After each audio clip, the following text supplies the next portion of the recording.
Some things happening on planet Earth today just don't make sense if you're looking at them from the perspective of an ordinary human being. For one example, look at the amount of financial debt being accrued around the world.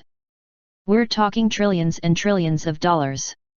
It seems utterly cartoonish that human beings could owe this much money to other human beings.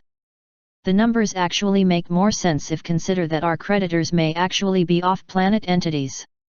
Take also for example, the widespread industrial-scale destruction of the planet. The Athabasca Oil Sands Project in Alberta, Canada, is a scorched earth endeavor so large it is being compared to the Great Pyramids of Giza and the Great Wall of China.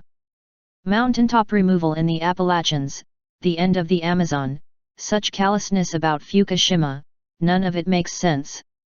But if you expand the realm of possibility when trying to comprehend all of this, it actually makes more sense that the driving forces behind such wholesale destruction of the planet aren't from here. Those pressing for all of this aren't dependent on these ecosystems for life. Perhaps our Earth is being used by off-planet entities for its resources, and the planet is being actively terraformed to maximize the efficiency of resource extraction. Terraforming is the hypothetical process of deliberately modifying a planet's atmosphere, temperature, surface topography, or ecology to be similar to the environment of Earth to make it habitable by Earth-like life. They use the term hypothetical because as far as we know it has never been done. However, a holistic look at events on Earth at present fit the description of terraforming, except in reverse. Earth is being terraformed to look like some other place.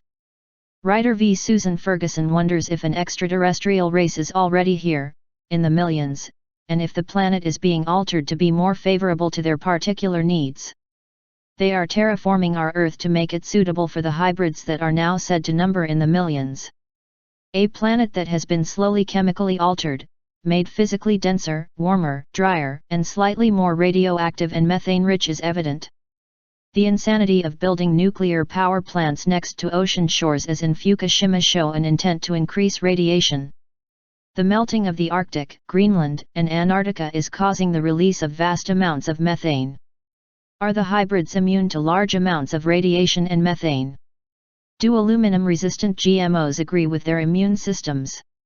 Is this the hypothesis that most accurately fits a world where geoengineering is broadly evident and is more and more frequently described by the mainstream news as a necessary part of adapting to climate change?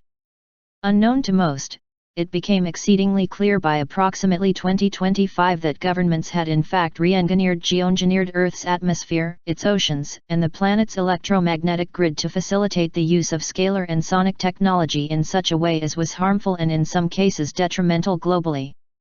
Timeline Collapse and Universal Ascension, M. Nicolay and H. L. Zhang.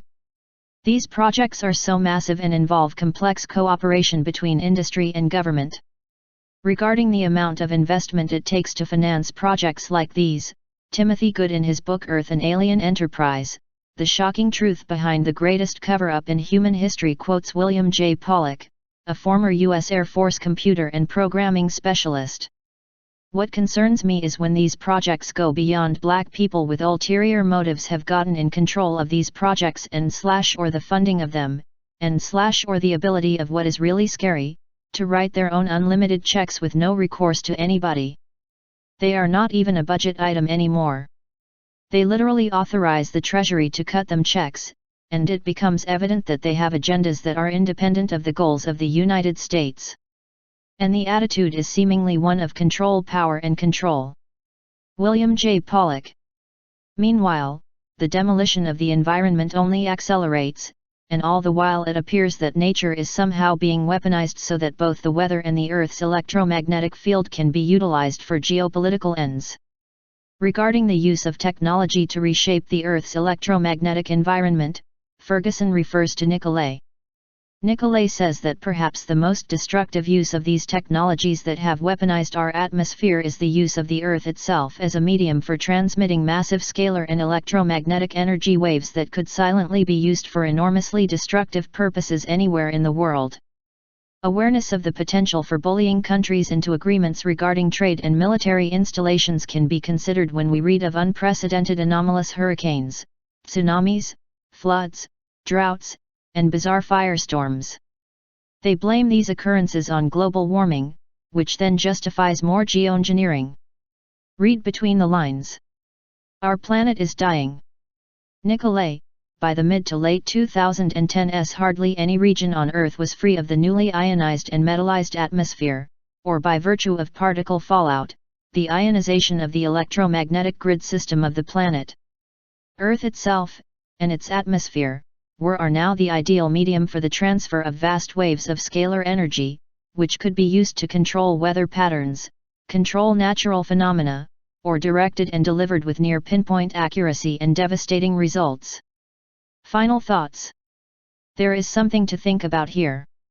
We can ignore these problems all we want, but they are not going away, but will rather continue to exacerbate environmental and societal stress. Our current popular understanding of how the world is managed does not have an explanation for such heinous crimes against Mother Nature, of which we are the ultimate victims.